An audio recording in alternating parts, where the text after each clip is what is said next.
Good morning guys. Real talk po ito.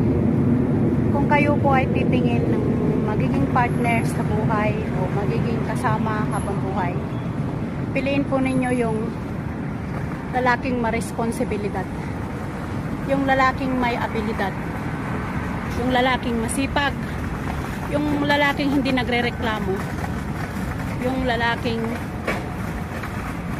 nakafocus lang po sa pamilya niya, yung lalaking mabait na hindi po ibinabaoy ang kanyang kahirapan sa buhay.